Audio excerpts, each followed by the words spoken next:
Masechta Bava basra Daf Kuf Yud Tes Amud Aleph. We're starting from the second to the last line on Kuf Yud Ches Amid Beis. V'amalei Rapapa Abaya. Rapapa said to Abaya, and he's asking Akasha, Kramai Kakosha, this pasuk in Yeshua that says that that the Nachla of Menashe was divided into 10 parts. You said 6 from the Bati Avis, the 6 main families of Menashe, and then the 4 parts of Bnei Slavchot. In fact, you wonder what's going on here. How are you doing this cheshbon? Eat Falam Kachoshiv. If you're counting every lot and block number that every person in Bnei Menashe took, there's much more than 10 chalakim. Who knows how many chalakim? The whole Shevet Menashe. If you're going according to every lot and block number, it's a place. Each person's chaylik. Oh, 1 minute. But you're saying you're counting the Bnei Slavchot and you're counting there like individuals. Because the 6 families, and part of the 6 families was Chefer, right? Which Slavchot came from, the Bnei Slavchot came from. Why are you separating and counting their chalakim as separate? If you're counting their chalakim, you're counting the Bnei Menashe. You should count so many more. Why are you only counting 10 chalakim? Either it should only be 6 chalakim, or many more, thousands of chalakim. How many the Bnei Menashe was? Wait, so let's understand. We're getting to that. It's like you want to eat from kachashu. If you're counting just a lot and block, so then but there are many more chalakim. Every person of the Bnei Menashe had a chelik. You should count much more. Eat but the other. When you say block, what do you mean block? You know, you have a lot, block and every territory. Yeah, you have a chelik. I have a chelik on the block in Carriage Street. Everybody from Shevet Menashe. Who knows? Yeah, why are you only counting 10 chalakim? Then he says, eat batei avis kachashi. And if you're counting the batei avis, the big families, shita, there's only 6. So how do you come up with 10 chalakim? Really, we're counting just the batei avis. It should have been 6. Why did you count the Bnei Slavchot 4 chalakim? It seems like you're going through personal. Yeah, there were 4 chalakim. 1 from Slavchot, their father. 2 from Slavchot was Mechei by Chefer, so they got a double portion as 3. And one of the brothers died, so that's 4. Okay. Says the Gemara B'Hakamash one. He really is counting just the 6 families. Why do we count Bnei Slavchot's chalakim? Because he's coming to teach us the Bnei Slavchot, not the Chelek B'Cheira, they took a double portion. Each one? No, the Bnei Slavchot took a double portion because Slavchot, their father, was a B'Cheir in Chefer's family, in the grandfather's family. So L'Cheira, the grandfather didn't yet inherit the land, so it's called Ro'oi. And the halacha is that the B'Cheir, you don't give the chelik of the B'Cheir, the double portion, Ela b'Milsik, not b'Rayi. So you see, Eretz Yisrael Muchzek. So you see, the way Slachat not the chelik b'Cheir, that was coming to them, right? And we say that the B'Cheir Neitel Pishnaim only rak b'Milsik, v'Loi b'Rayi, right? Now here he's coming to tell you how much Eretz Yisrael Muchzek. That even though Chayfa didn't yet get that part in Eretz Yisrael, what does it mean? It was what does it mean? It's milsik. It's like he already had that Chayla from Eretz Yisrael. I'm not going into the loneliness of it. What about most famous grandson running an idol making business? Yeah. 300 years. Yeah. Omar, it says in the Sefer Baraisa, at the end of the Baraisa, it says Vahabonim, the children of the Meraglim, and the Misleinanim, they didn't get a chedek in Eretz Yisrael in the schus of their fathers, because the father lost the schus. It went to, let's say, the Menaglim went to Kolaban Yeshuv, Kolaban Yefuna. The Misleinanim went to all of Klal Yisrael, and then it was divided. But they themselves, the children of the Misleinanim, didn't get nothing. It was taken away. Not till 1 second. So where did they get a chedek? Not till they took the chalak in the schus Habi and the schus Habi in Moisrael. How did these people, the children of the Misleinanim and the Menaglim, get a chaylik? It says from the grandfather from the father's side, or the grandfather from the mother's side, providing that the mother was the only heir, only Yesh. So, okay, how could you say that? That the children of the Misleinanim and the Menaglim, they got from their grandfathers? Well, Tanya, we learned from Braisa, B'schus Hatzman. They got in their own merits, their chalak merits Yisrael. So, that's not a kasha. The first Braisa that says that they didn't get in their own honor. It's talking about that the Eretz Yisrael was divided according to the people who left Mitzrayim. So therefore, they were only able to get it because their great-grandfather. The great-grandfather, we're soon going to explain. And the second price says, but according to the one that says they got in their own honor, they say that Eretz Yisrael was divided when you came into Eretz Yisrael. So when they came in, they got their own chalakim. If you want, I can say both Brises agree that it was divided according to those that entered Eretz Yisrael. One it says they got the honor of their grandparents, and then one Bryce it says they got it in their own honor. Like Kasha, the Havabanesim. Here they were 20 years old when they entered Eretz Yisrael. At that age, they're fit to inherit on their own. So it's Chosatzman. But the Bryce, which says that the Banim didn't get a chelik in their own honor only because only in the honor of the grandparents. They weren't 20 when they entered Eretz Yisrael. So here he says it has to be the great-grandfather, because why? It says, when did it happen? When did the story of the Meraglim happen? The second year after Yetzias Mitzrayim, right? So it was 38 years. So they had the great-grandfather, right? Then they had the children. So the children of the great-grandfather, were the Yetzias Mitzrayim. Those 2 years later, those children, the children of the great-grandfather had sinned as Meraglim, their children, right, didn't inherit anything, right? And it was their great-grandchild here. Because he brings down, maybe I shouldn't go through this now, but it says that their fathers were not 20 at the time when they left Mitzrayim. Only it says, it says, that's the only people that could get a chelik in the land of Eretz Yisrael. If you want to go through the Rashbam, I can read it through. Okay, it says it had to be the if you look through the Rashbam, he'll explain it had to be the great-grandchild who inherited from the great-grandfather. That's how it was. That's how they got a chelik. And you'll see the cheshbon is very simple. Okay, the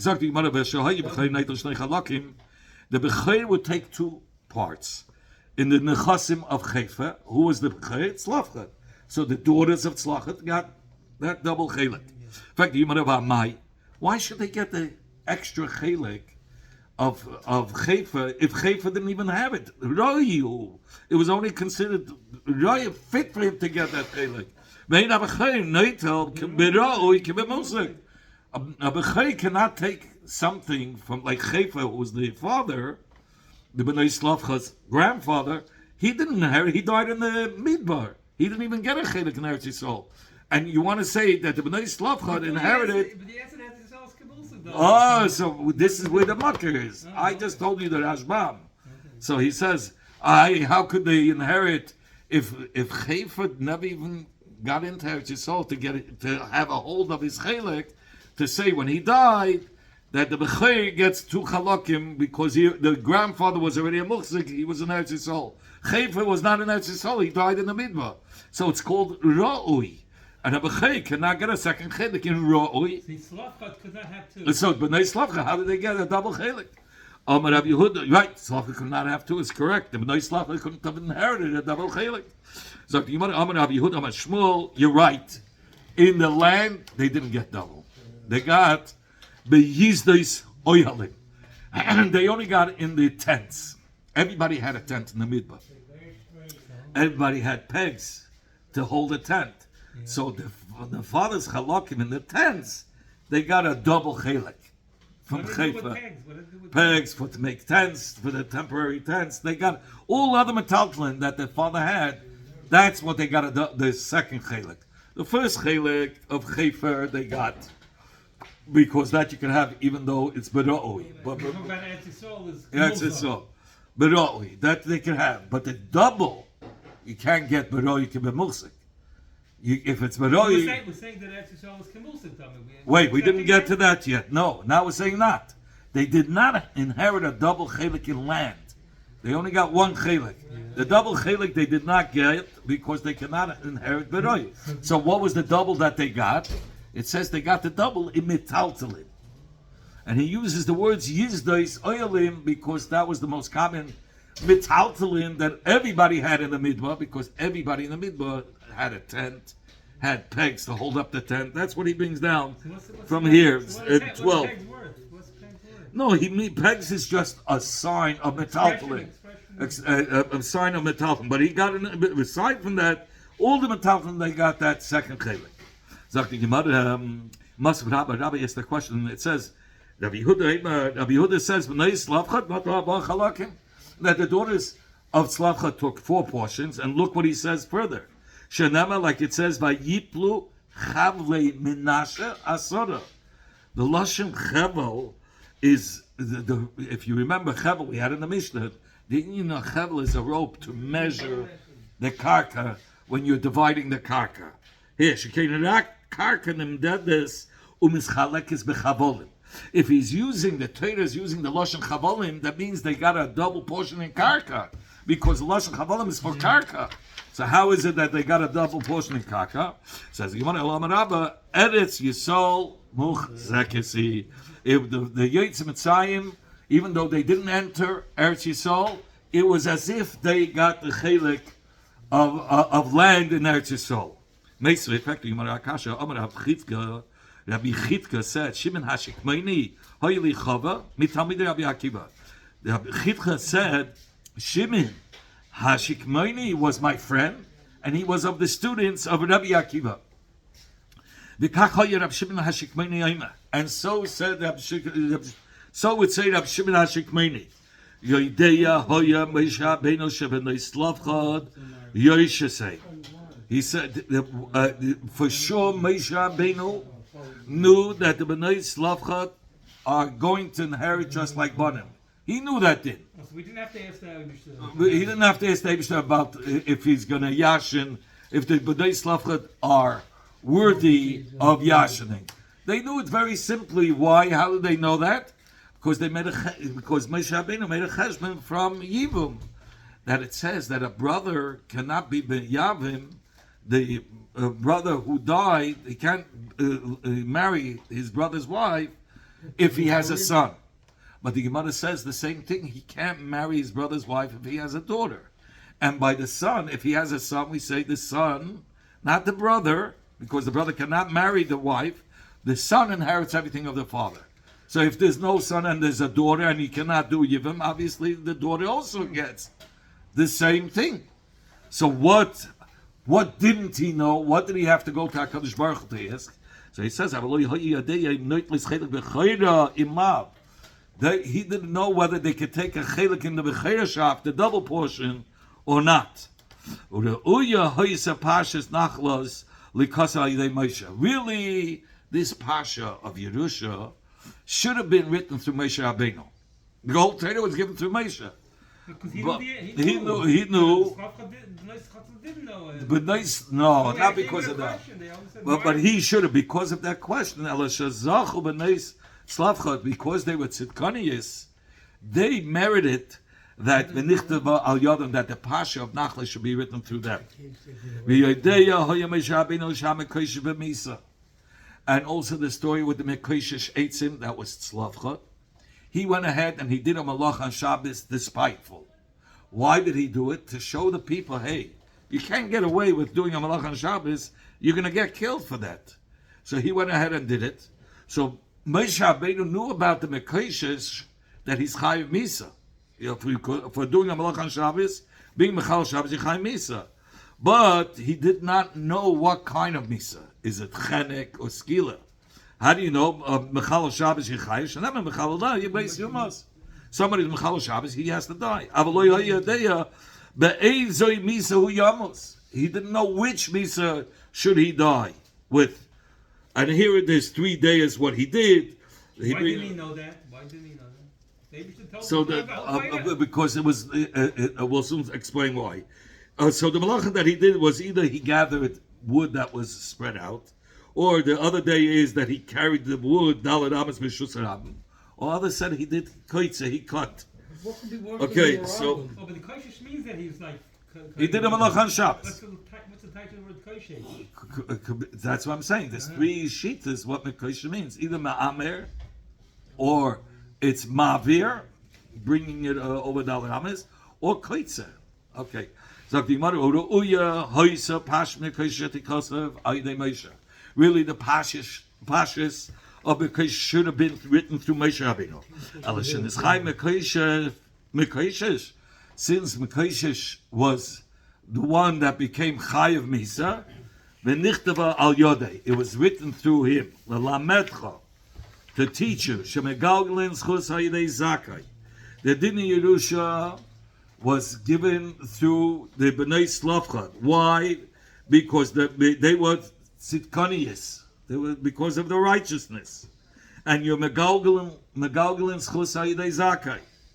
And the chiyuv of skila of Mechal Shabbos, the punishment, to say what punishment is the chayvus to somebody who's chayiv. And that's why this punishment was written through Tzlavchad himself. Okay, sagt die Gemara, wie ist halt gedeitach Eretz Yisrael kemuchzakes? Now, if you're going to say that Eretz Yisrael, for the Yotzim Mitzrayim, even though they didn't enter the land of Eretz Yisrael, they were considered as muhzakim, as if they already had the part of Eretz Yisrael.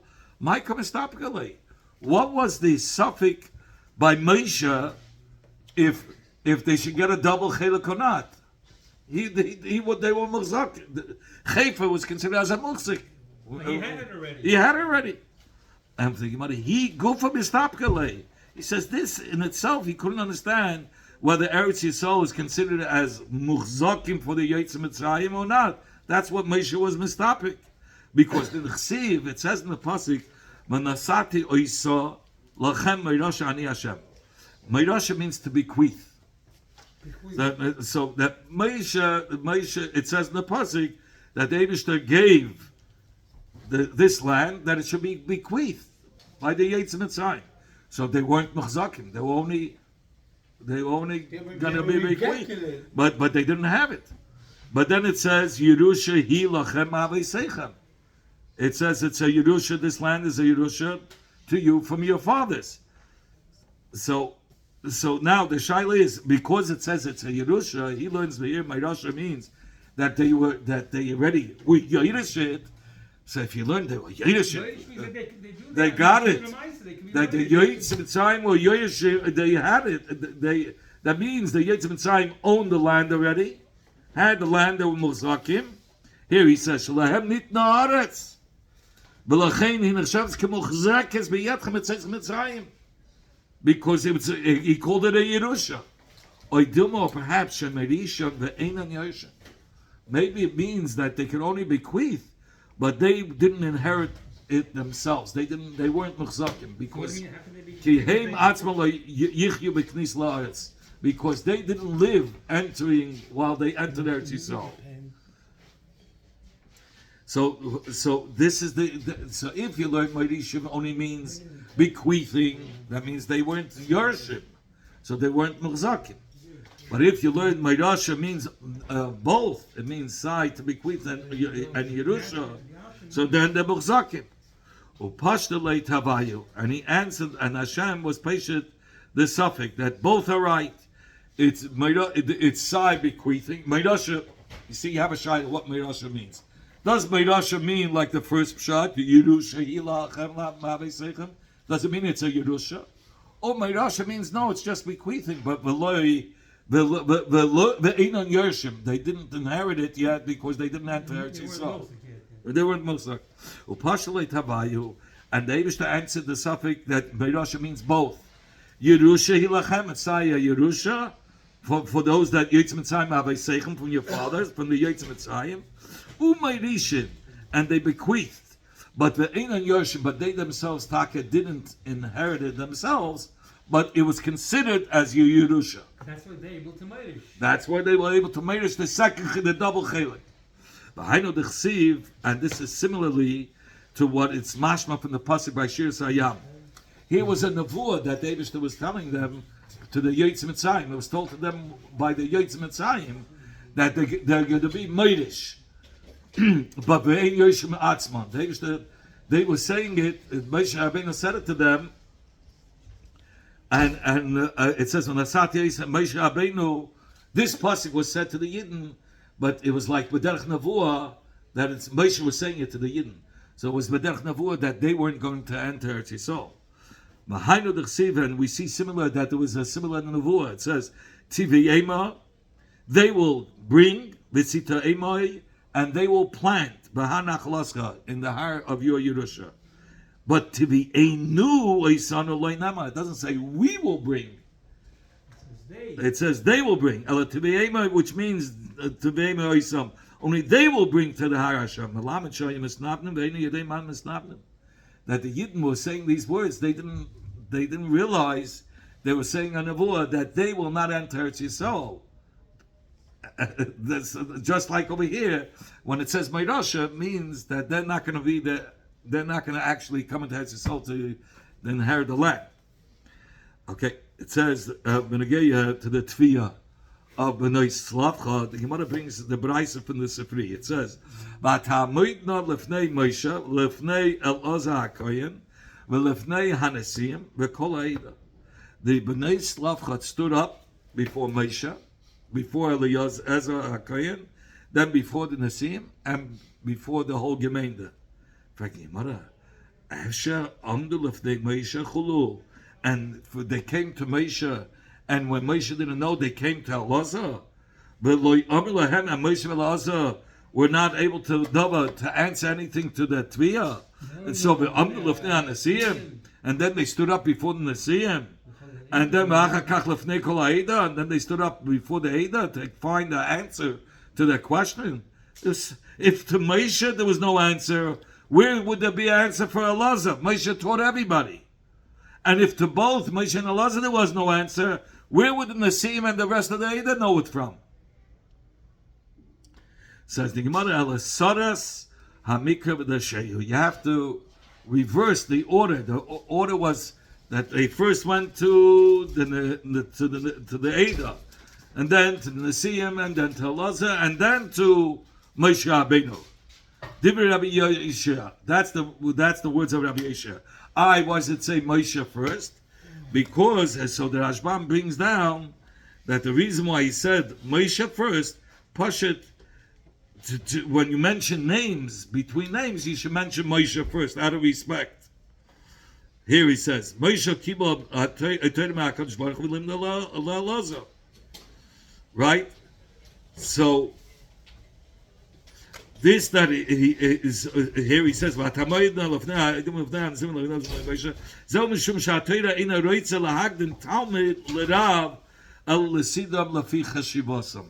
says this is the reason why he dafke said Moshe first, because mitzad covered of Moshe he mentioned Moshe first, but really the order, the way it happened the reverse. They went to the Eidah, and then they went to the Nesiim, and then they went to Elazar. First you go step by step. Moshe was the last. That's how it went. Okay. Moshe, Elazar, Nesiim, and the Eidah were all sitting together.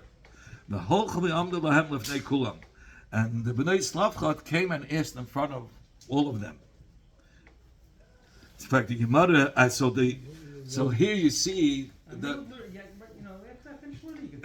here we see that they gave covet to the Talmidim, Moshe Rabbeinu, Elazar, even to the Talmidim, even though the rabbis were sitting there, they allowed them to ask the question to the Talmidim. What are they arguing about? Marsava Abachanan holds that we do give covet to the Talmud in front of the Rav. It's a covet for the Rav if his Talmud can answer, so he's happy. Umar Sava, but Rav Yeshua says, Ein Cholkin. You don't give covet to the Talmud b'makam harav, and that's why he says he can't explain that he went and they asked the Talmidim in front of the Rav. It's not right. The Hilchasa Cholkin. The halacha is that you do give covet, the Rav doesn't mind that if you go to the Talmud Paket, it's a nachas for him if the Talmud could answer. But Hilchasa Ein Cholkin.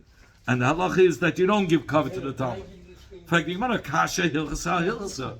One halacha is you say you do give kavod for the Rav gives kavod for the Talmud. It has kavod and allows the Talmud to answer. He lets the Talmud answer. He gives kavod to the Talmud.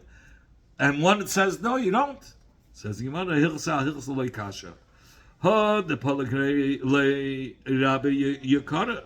At times a Rav gives kavod to the Talmud, and he's happy. The Rav is happy that others should, that others should give his Talmud kavod. It's kavod for him. But here is talking about the loy palagre Rabbi Yekara. Here is talking about a Rav he's not ready to give away his kavod for the Talmud. But Moshe Rabbeinu was an anav, and he was more than happy to give the kavod for the Talmidim. That's why the halacha was chalkim. Yeah. Zag Yimar Tana, we learned b'nei Slavcha chachmoni Yisayim. They were very wise women. Dashani Yisayim. They were people that knew how to dashen mit dem graben finger. V'tzitkani Yisayim, and they were righteous women. Chachmoni Yisayim. How do we know they were wise? Because shelefi shah dibru. They had this question for a while, but they said we're going to pop this question in the right place, the right time. So they were waiting to hear something where they could. That's the question. What was the right time then? Oh, I'm gonna have Shmuel, but Yitzchak. Melamed shayim Moshe Rabbeinu yoshev b'deiresh b'parshas Yevamim. Oh, they heard. Oh, Moshe Rabbeinu is dashing about Yevum. This is the perfect time to ask. Shanema ki yeshu achim yachdav. If there will be two brothers, umeis echad mahan, and one of the brothers will die. Uvein ein loy. And he won't. I'm finishing the pasuk over there in the pasha. It says, and he won't have a son. Loy tia eishes hameis achutza leizar Yavama yavay Allah. The Yavama should live. He should live with her. The brother should have to take the wife to build up the family. Build up the name for his brother. There's a daughter. He's already So Moshe taught that even if he doesn't have a son. So Moshe said, even if he doesn't have a son, but if he has a daughter, the Yibum doesn't take place. Oh, so he's saying if there's a daughter, the Yibum also doesn't take place. There's not gonna. If there's a ben, you said there's no Yibum. If there's a daughter, he says also no Yibum. Amalei said the Bnei Tzlaf said, listen, let's understand here. Im kibein anu chashuvim.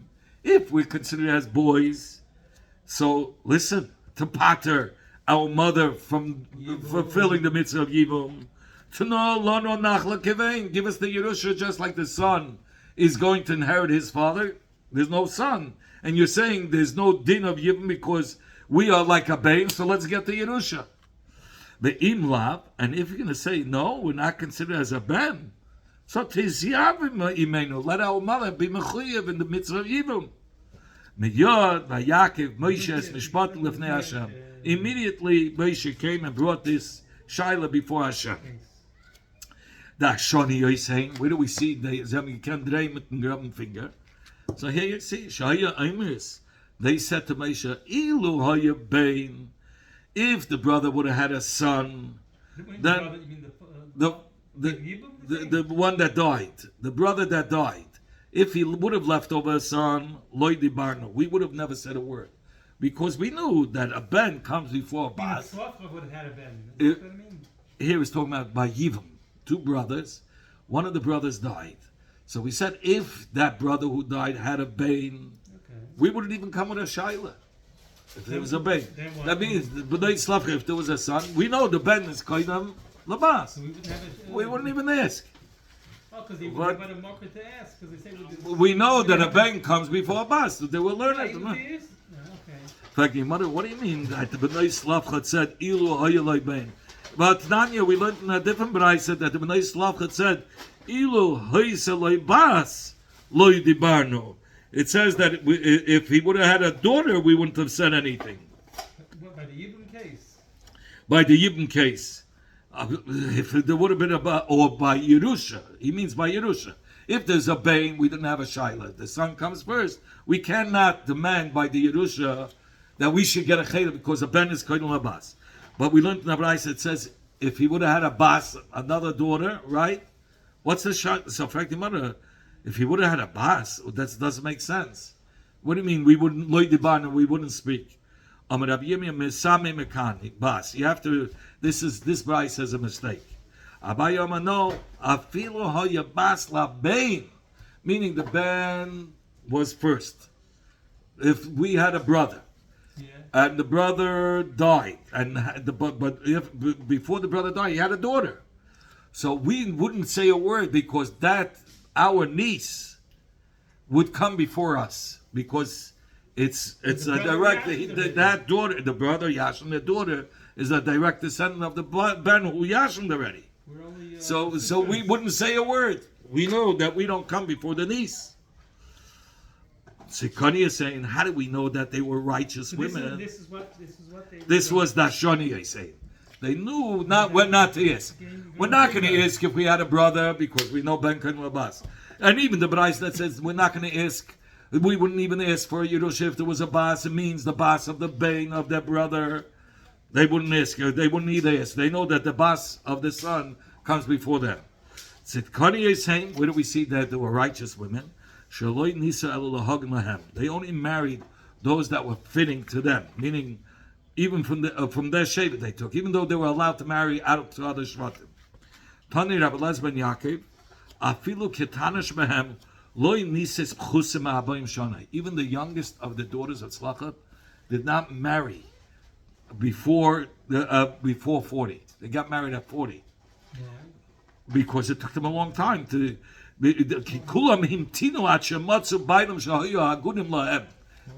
to find the right one. Yeah, they weren't desperate. I thought the din is that the man would go after the, They had a lot of men running after them, but they were looking for the right one. They waited. How do they pick the right one? It says they picked. Who's the shotgun? Well, Amar Rav Chizda said, Nisas chus mibas esim. If a girl gets married under 20, Yeledis ad shishim. She can give birth till 60. Mibas esim, from 20 and on, Yeledis ad aboyim. She gives birth till 40. Bas aboyim, shuveni Yeledis. Once they hit 40, they don't have any children. Even if they get married at 40, they can't have children. So they did have children. Says Gemara, Alamitayshit is saying because they were righteous women, Naslam Nes like Yechabed, Yechabed. It says, and she gave birth at a very old age. How old was she when she got married? Amram the Yechabed. It was when the. It's like Yechabed came into that, so it was born by right when they came into the Mitzrayim, Bein HaChomes. So that was what? When was that? I didn't make the cheshbon, but at a much older age. We'll continue this. We'll start this tomorrow again, and I'll tell you the age.